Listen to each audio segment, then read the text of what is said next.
জন্ম আবাগের বেটি তুই। তোর মতো মেয়ের ছায়া যার ঘরে পড়বে তার সর্বনাশ হবে। তুমি হঠাৎ করে সকাল সকাল এরকম কেন কথা বলছো? তুই আমার ছেলেকে খেয়েছিস, এখন তুই এই সংসারটাকে খাবি, আমি বেশ বুঝতে পেরেছি। হঠাৎ তুমি এরকম উল্টো পাল্টা কথা বলছো কেন? উল্টো পাল্টা বলছি না, ঠিক বলছি। যেটা বলছি একদম ঠিক বলছি। কিন্তু তুমি ছেলে হারিয়ে যেমন কষ্ট পেয়েছো, আমিও তো নিজের স্বামীকে হারিয়েছি, বলো। অত কথা আমি শুনতে চাইছি না। আমি যেটা বলতে চাইছি সেটা হচ্ছে তুই একটা রাক্ষসী, আর তুই এসেছিস আমাদের পরিবারে, আমাদের পরিবারটাকে একেবারে শেষ করে দিতে। সেটা আমি এতদিন বুঝতে পারিনি, এখন বুঝতে পারছি। তুমি কেন আমাকে এই কথাগুলো বলে কষ্ট দিচ্ছ বলো তো? আজকে তোমাদের পরিবার ছাড়া আমার আর কি আছে? আমি তোমাদের পরিবারের থেকে নিজেকে তো আলাদা মনে করি না। আর আমাদের পরিবারের জন্য আমি এত কিছু করছি, তারপরেও তুমি আমাকে এতগুলো কথা শোনাচ্ছ। তুই আসলে একজন শাকচুন্নি। ভালো ভালো কথা বলে আর ভালো ভালো ব্যবহার করে লোকের মন ভোলাস, তারপর তার রক্ত চুষে চুষে খাস। আমি তোমাকে নিজের মা মনে করি, আর তুমি আমাকে এরকম ভাবে কথা বলছো? তোর এই মা বলার নিকুচি। তোর মতো মেয়েকে আমি যে ঘরে রেখেছি সেটা ভাবতেই আমার কষ্ট হচ্ছে। তুই আমার একটা ছেলেকে মেরেছিস, তুই সুযোগ পেলে আমার পুরো পরিবারটাকে মারবি। তাই আমি তোকে এই বাড়ি থেকে যতক্ষণ না ঝেঁটিয়ে বিদায় করতে পারছি ততক্ষণ আমার নাম নয়। তোমাকে কিছু কথা পরিষ্কার করে বলার ছিল আমার। কি বলবে তুমি? কিছু হয়েছে নাকি আবার সংসারে নতুন করে? কথাটা হচ্ছে যে একজন সংসারে টাকা পয়সা দেবে, সংসারের ঝি চাকরের মতো খাটবে, আর অন্যজনেরা পায়ের ওপর পা তুলে বসে মজা করবে, সেটা তো আর হয় না। আর সেটা যদিও হয়, আমি পারবো না মানিয়ে নিতে। কেন, কি হয়েছে আমাকে একটু পরিষ্কার করে বলবে? তুমি টাকা পয়সা দিয়ে এই সংসারটাকে চালাচ্ছ, সব দায় দায়িত্ব নিচ্ছ তুমি। আমি এত খাটাখাটনি করছি, আর ওই মেয়েটা নীলিমা সারাক্ষণ পায়ের ওপর পা তুলে বসে আছে। তাহলে কি করতে পারি একটু বলবে কি? আমি কাল মাকে পরিষ্কার বলে দেব যে এই সংসারে যে কোনো একটা জিনিস হবে, হয় ও খাটাখাটনি করবে, তুমি পয়সা রোজগার করবে, না হলে ওকে এই বাড়ি থেকে বেরিয়ে যেতে হবে। তুমি যেটা বলছো সেটা তো ঠিক কথাই গো। একবার ভেবে দেখো তো, কিরকম অলক্ষণে মেয়ে। ও আসার পরেই তোমার ভাই মারা গেল। এমন মেয়ে থাকার থেকে না থাকা ভালো। কথাটা কিন্তু খুব খারাপ বলনি তুমি। মাকে তুমি বলো যদি তোমার কথা না শোনে তাহলে আমি নিজে বলবো, বুঝলে? এমন ভাবেই বলবো যেন শুনতে বাধ্য হয়। আর যদি তোমার মা শুনতে বাধ্য না হয়, তাহলে এই বাড়িতে আমি আর থাকতে পারবো না। তুমি কেন চলে যাবে খামোকা? যদি প্রয়োজন হয় ওই মেয়ে ছেলেটাকে ঘর থেকে ধাক্কা দিয়ে বের করে দেব। তুমি অত চিন্তা করো না তো। সেটা তোমাদের বিষয়, কাকে রাখবে কাকে না রাখবে। কিন্তু এইভাবে চললে আমি যে থাকতে পারবো না, সেটা আমি তোমাকে পরিষ্কার করে বলে দিলাম।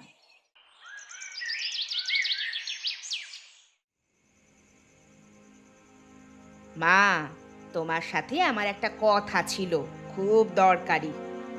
কি হয়েছে বলো। দেখো, একটা কথা হচ্ছে যে সংসারটা সকলের, সেই সংসারে থাকতে গেলে সবাইকে সমানভাবে অংশগ্রহণ করতে হবে। হঠাৎ করে এরকম কথা বলছো কেন? কারণ আমি চোখের সামনে সহ্য করতে পারছি না যে আমার স্বামী শুধুমাত্র পয়সা রোজগার করে যাবে, আর আমি দুবেলা মুখে রক্ত তুলে এই সংসারের পিছনে খেটে যাব, আর আরেকজন বসে বসে খাবে। জিনিসটা যে আমিও লক্ষ্য করিনি সেটা নয়। লক্ষ্য করে কি করেছোটা কি তুমি? নীলিমাকে নিয়ে সমস্যা তো তোমার।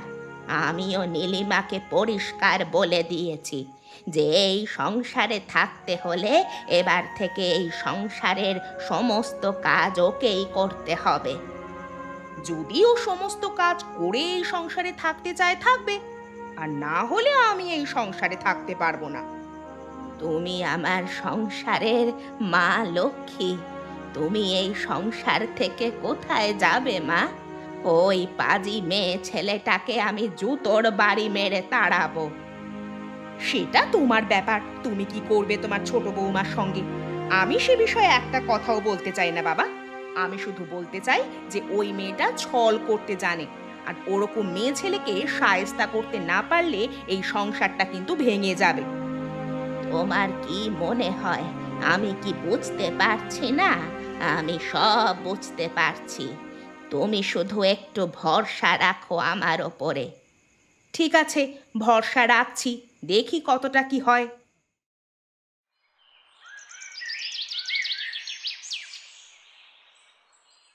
দেখ দেখ শয়তান মেয়ে ছেলে, তোকে আমি একটা পরিষ্কার করে কথা বলে দিচ্ছি। তুমি আবার আমাকে অপমান করছো মা? অপমান নয়, তোর কারণে আমার ছেলে মারা যাওয়ার পরেও তোকে যদি আমার এই ঘরে রাখতে হয়, তাহলে এই ঘরে একজন ঝি যেরকম কাজ করে সেই রকম কাজ করে বেঁচে থাকবি। তার চেয়ে বেশি কিছু কোনোদিন আশা করবি না। আমি তো তোমাদের ভালোবাসা ছাড়া আর কোনোদিন কিচ্ছু আশা করিনি। ভালোবাসা পেতে গেলে ভালোবাসা দিতে হয়, আর তুই ভালোবাসা পাওয়ার যোগ্য নোস। আমি তোমাদের মন পাওয়ার জন্য কি করতে পারি বলো, আমি সেটাই করব। মন পাওয়ার কথা তো তুই ছেড়েই দে। প্রথমত তুই এই সারা ঘর পরিষ্কার করবি, রান্না করবি, এবং যাবতীয় যা কাজ সব কিছু তুই করবি। কারণ এই সংসারে যখন একটা টাকা তুই দিতে পারিস না, তখন এই সংসারের কাজ করে তুই সেই টাকা মেটাবি। কিন্তু আমার দোষ কি বলো? তুই একটা শয়তান মেয়ে ছেলে, এটাই তোর দোষ। আমি যদি অজান্তেই কোনো ভুল করে ফেলি, তাহলে আমাকে ক্ষমা করে দিও।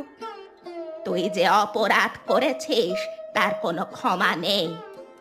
আমি জানি না আমি তোমাদের কাছে কি অপরাধ করেছি, তবে তোমরা যা বলছো আমি সেটাই মেনে নেব। শুধু মেনে নিবে না, কুকুরের মতো থাকবি পড়ে ঘরের এক কোণে। পায়ের জুতো যেরকম ভাবে থাকে সেরকম ভাবে থাকবি। আর বেশি গলা তুলে কথা বলতে গেলে তোর গলা টিপে এই ঘর থেকে লাথি মেরে বার করে দেব রাস্তায়। তখন রাস্তায় পড়ে থাকতে হবে, কথাটা মনে রাখিস। এই বাড়িতে এসে প্রথমবার জানতে পারলাম যে একজনের একজনের এত অপমানিত হয় বাড়িতে। ছি ছি ছি ছি ছি। আর যদি নিজের কানে না শুনতাম তাহলে জানতেই পারতাম না যে সংসারে এত কষ্ট, এত অপমান সহ্য করে কেউ বেঁচে আছে। বৌদি, তোমার সাথে আমার একটু কথা ছিল। কি কথা বলবে তুমি পলাশ? দেখো, সকালবেলায় তোমাদের বাড়িতে যখন গেছিলাম তখন আড়াল থেকে আমি সব কথাই শুনেছি। কোন কথা শোনার কথা বলছো? তোমাকে যে এ বাড়িতে কি পরিমাণ অপমান সহ্য করতে হয় সেসব আমি জানতে পেরেছি। দেখো ভাই, সেটা আমার কপাল, সেটা নিয়ে তুমি ভাবতে যেও না। আমি তোমাদের মেয়ে মানুষদের মতো এত কপালে বিশ্বাস রাখতে পারি না।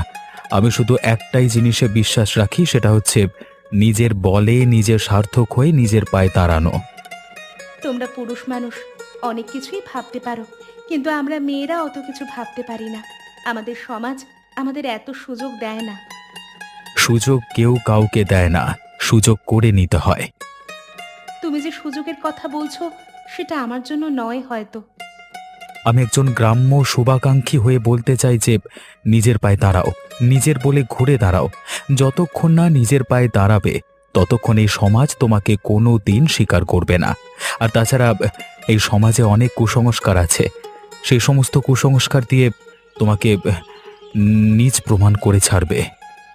তুমি হয়তো ঠিক কথাই বলছো, কিন্তু জানি না আমি নিজে কোনোদিন কিছু করতে পারবো কিনা। তবে তোমার কথা শুনে ভালো লাগলো, ভবিষ্যতে ভেবে দেখার চেষ্টা করব। তুমি ভেবো না, আমি তোমাকে রাস্তা দেখাবো। তুমি এগিয়ে চলো, আমি একটা উপায় বার করে তোমাকে জানাবো।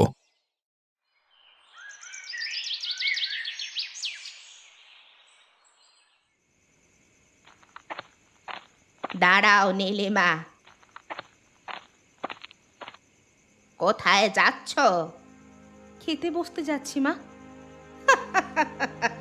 আদর কত, খেতে বসতে যাচ্ছে? কোন মুখ নিয়ে খেতে বসতে যাচ্ছ তুমি? এই ঘরে তোমার খাওয়া বন্ধ। এই সংসারের অনেক অন্ন ধ্বংস করেছো তুমি, আর অন্ন ধ্বংস করতে হবে না।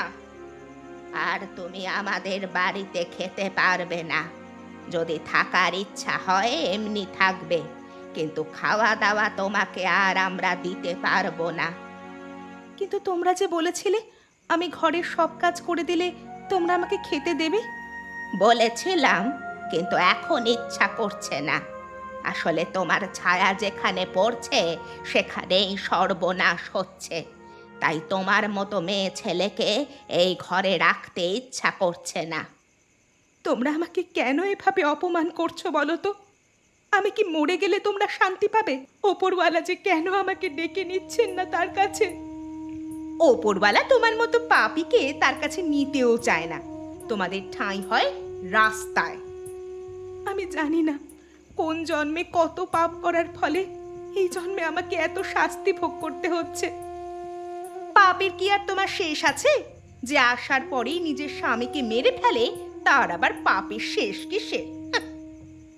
আর তাছাড়া তোমার মুখ দেখতে ইচ্ছা করে না আমার। তোমার মতো মেয়ের মুখ দেখলে দিন খারাপ যায়। আমি কিন্তু তোমাদের এত অপমানের পরেও তেমনই ভালোবাসি যেমন আগে ভালোবাসতাম। থাক, তোমার মুখ থেকে ভালোবাসার কথা পেতনির মুখ থেকে শোনার মতো। আর তোমাকে ভালো ভালো কথা বলে আমাদের মন জয় করার চেষ্টা করতে হবে না।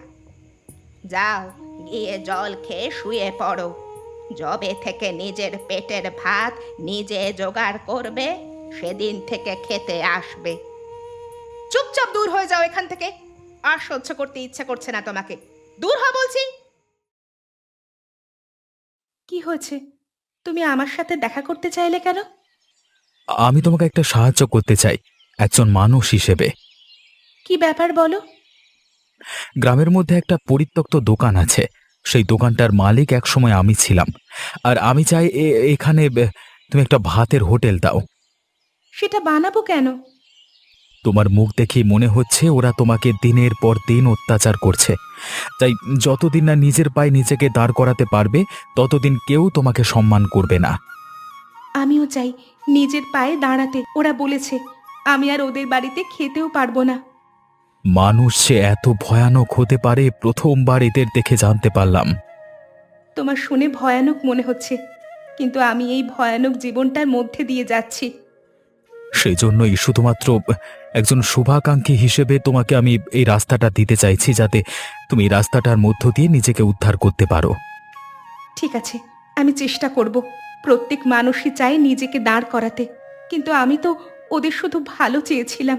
ওদের সাথে একসাথে মিলেমিশে সুখে থাকতে চেয়েছিলাম। কিন্তু আমাকেও যে রাস্তায় বেরিয়ে নিজেকে প্রমাণ করতে হবে সেটা কোনোদিন ভাবিনি। কেউ কিছু করতে পারে না উপরওয়ালার মর্জির উপর। সেই মর্জির মালিক যিনি, তিনি যেভাবে চালাবেন আমাদের সেভাবেই চলতে হবে। তবু আমি শেষ পর্যন্ত চেষ্টা করে যাব, যাতে ওই বাড়িতে টিকে থাকা যায়। আর আমি ততক্ষণে হোটেলের সমস্ত ব্যবস্থা করব। আমার যতদূর মনে হয় তুমি ওই বাড়িতে টিকে থাকতে পারবে না। তাই ফিরে এসে যাতে তোমার কোনো অসুবিধা না হয় তার জন্য আমি সব ব্যবস্থা করে রাখব। সেটা তোমার ইচ্ছা, আমি কিছু বলতে চাই না। আমি চাই যে এই গ্রামে নিজেকে প্রতিষ্ঠিত করে তুমি ওদেরকে দেখিয়ে দাও যে একজন অসহায় মানুষ চাইলে এই পৃথিবীর সব কিছু জয় করতে পারে।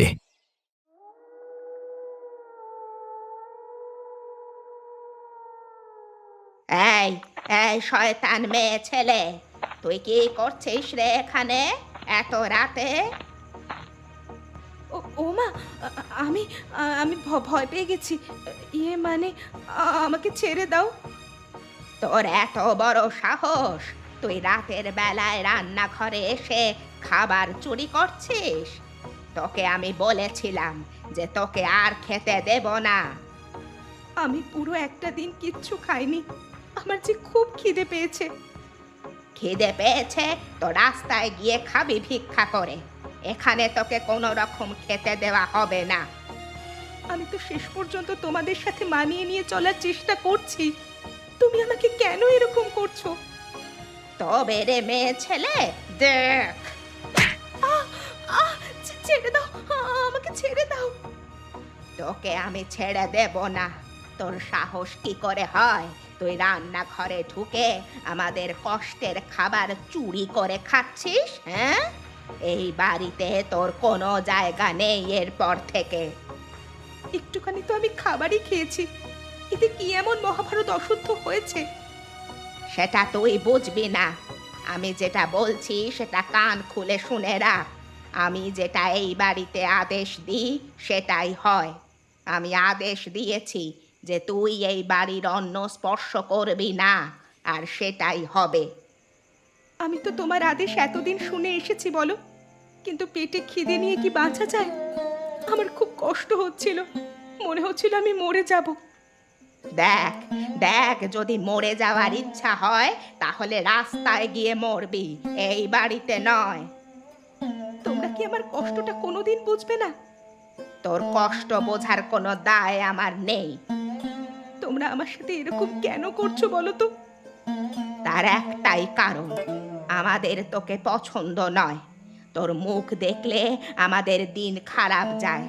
আর তুই যে এই রাতের বেলায় রান্নাঘরে ঢুকেছিস, তাতে এই সমস্ত জায়গা অপবিত্র হয়ে যাচ্ছে। তোর মতো মেয়ে ছেলেকে এই ঘরে কোনো ঠাঁই নেই। দয়া করে থাকতে দিয়েছি বলে মাথা কিনে নিসনি। আমার তো কোনো শখ আহ্লাদ নেই, কোনো দাবি দাওয়া নেই তোমাদের কাছে, শুধু দুবেলা খেতে চেয়েছি। সেটাও জুটবে না। যদি থাকার ইচ্ছা হয় থাক, না হলে বেরিয়ে যাবি।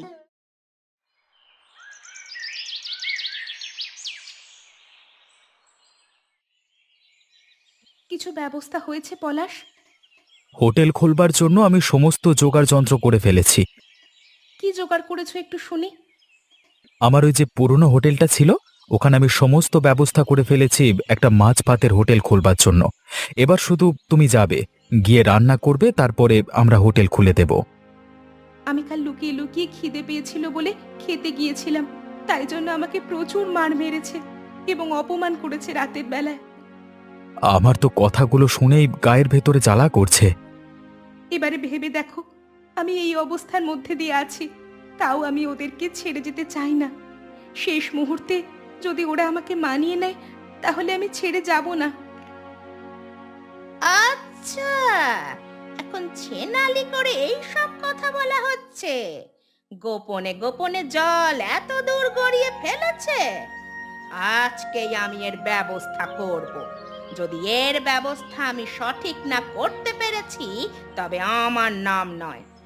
এই দৃশ্য দেখার আগে আমার মৃত্যু হলো না কেন? ছি ছি ছি ছি ছি।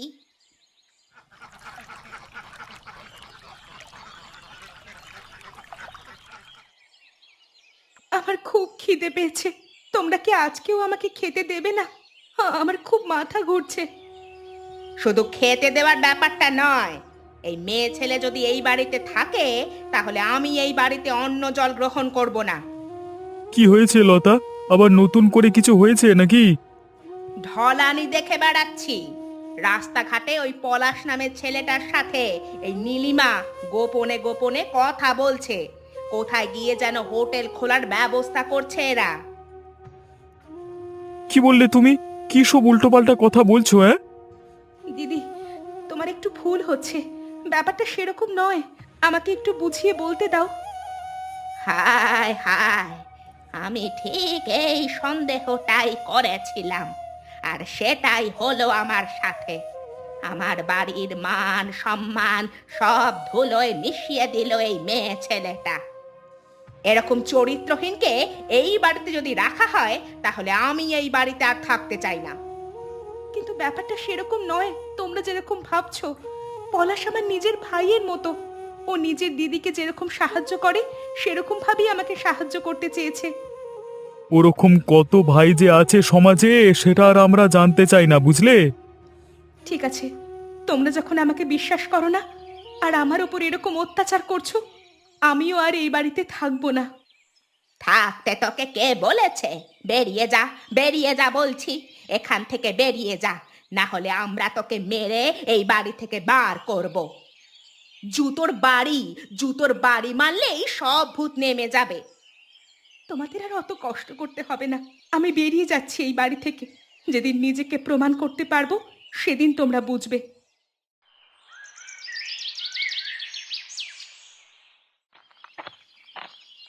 এ কি বৌদি, তুমি এখানে শুয়ে আছো কেন? কখন এসেছো তুমি? পলাশ ভাই, আমাকে বাড়ি থেকে ওরা তাড়িয়ে দিয়েছে অপবাদ দিয়ে। জানতাম আমি এরকম কিছু একটা হবে। ওপরওয়ালা যখন কাউকে দিয়ে কিছু করান তাকে প্রচন্ড কষ্ট দেন, আর সেই কষ্টটাই তোমাকে দিচ্ছেন। কি কষ্ট দিচ্ছে বা কি করছে আমি জানি না, তবে আর আমি অপমান সহ্য করতে পারলাম না। দেখো, আমি মার খেয়েছি, না খেয়ে থেকেছি, প্রচন্ড গালাগালি সহ্য করেছি, কিন্তু যখন নিজের চরিত্রের ওপর দাগ দিতে শুরু করলো ওরা, তখন আর মেনে নিতে পারলাম না। তাহলে এখন কি চাও তুমি? ওই তোমার কথা মতো নিজেকে প্রতিষ্ঠিত করে দেখিয়ে দিতে চাই। ঠিক আছে, তুমি পারবে। তোমার হোটেল জোগাড় কতদূর আমাকে দেখাও তো। কালকে সকালবেলায় আমি সব দেওয়া বাজার করে নিয়ে আসবো। তুমি কাল থেকে হোটেল খুলবে, কেমন? আমাকে দেখে মনে হয় আমি পারবো? নিশ্চয়ই পারবে। আর তোমার হাতের রান্না আমি খেয়ে দেখেছি, সবাই পছন্দ করবে তোমার হাতের রান্না। ঠিক আছে, তবে তাই হোক, কাল থেকেই হোটেল খুলবো আমরা।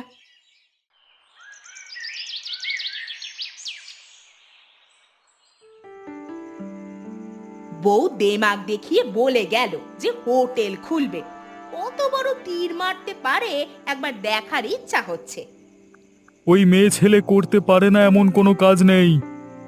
সত্যি যদি আমাদের মাথার ওপর দিয়ে চলে যায় তখন কি হবে? ভেবো না, অত মুরদন নেই। শত্রুকে কখনো ছোট করে দেখা উচিত নয়। আমি সত্যি করে বলছি, কালকে চলো একবার দেখে আসা হবে। কিন্তু আকাশের যা অবস্থা দেখে মনে হচ্ছে কালকে ঝড় হবে তো। ঝড় জল যাই হোক, ওই মেয়ে যখন বলেছে তখন কিছু একটা করেই ছাড়বে। তাহলে তো আমাদেরও গিয়ে দেখতে হচ্ছে কতটা কি করলো। বিশ্বাস করো, যদি দেখি সত্যি হোটেল খুলেছে তাহলে ওকে মারধর করে ওর সব হোটেল ভেঙে দেব। ঝড় জল যাই হোক, ওই মেয়ে যখন বলেছে তখন কিছু একটা করেই ছাড়বে। সে আর বলতে, সারা জীবন পায়ের জুতোর মতো থেকেছে, পায়ের জুতোর মতনই থাকবেও, কোনো দিন উঠে দাঁড়াতে দেওয়া যাবে না।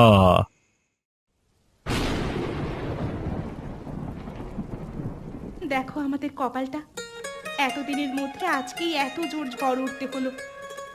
ঝড় হোক আর জল হোক, দেখো কত লোক এসেছে আমাদের হোটেলে ভাত খেতে। সবাই কিন্তু প্রশংসা করছে, বলো? আরও যত দিন যাবে তত আরো বেশি লোক জানতে পারবে এবং আরো বেশি লোক প্রশংসা করবে। কিসের প্রশংসার কথা হচ্ছে? আমাদের বাড়ির মেয়ে ছেলে এখানে এসে হোটেল খুলবে, সেটা কখনো হতে পারে না।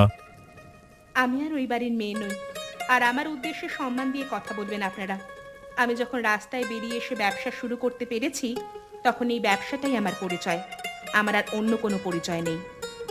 বেশি বড় বড় কথা বলো না তুমি, এই হোটেল আমরা চলতে দেব না। ঝড়ের দিনে হোটেল খুলে মাথা কিনে নিয়েছো নাকি? কয়েকটা লোক এসে ভাত খাচ্ছে আর ভালো ভালো কথা বলছে বলে একেবারে মাথায় উঠে নাচবে ভেবেছো? দেখো, তোমরা কিন্তু বাধা দিতে পারো না এভাবে। এই ভাই, বেশি কথা বলিস না, এক্ষুনি মেরে সরিয়ে দেব। আমাদের বাড়ির বউয়ের মাথা খেয়ে এখন বেশি বড় বড় বাতেল নামাচ্ছিস, একবারে সাল্টে দেবো। হ্যাঁ, এই ভাই, তোমরা কেন এখানে বেশি কথা বলতে এসছি? হ্যাঁ, এই হোটেল থাকবে এবং এই হোটেলে আমরা খেতে আসবো। বেরো বেরো বলছি, এখান থেকে বেরো। এই পালাও পালাও। ঠিক আছে ভাই, আমাদের মারতে এসো না, মারতে এসো না, তোমরা তোমাদের হোটেল নিয়ে থাকো ভাই। আমি ক্ষমা চেয়ে নিচ্ছি। নীলিমা, নীলিমা, তোমরা তোমরা তোমরা হোটেল চালিয়ে যাও। নীলিমা, তোমরা হোটেল চালিয়ে যাও। দেখেছো তো পলাশ, সত্যির জিত একদিন না একদিন ঠিক হয়। সঠিক পথে থাকলে মানুষ ঠিক পাশে দাঁড়ায়, আর সেইভাবেই আজকে তোমার জিত হলো। ওরা হেরে গেল, ওরা পালিয়ে যাবার মাধ্যমে তোমাকে জিতিয়ে দিয়ে গেল।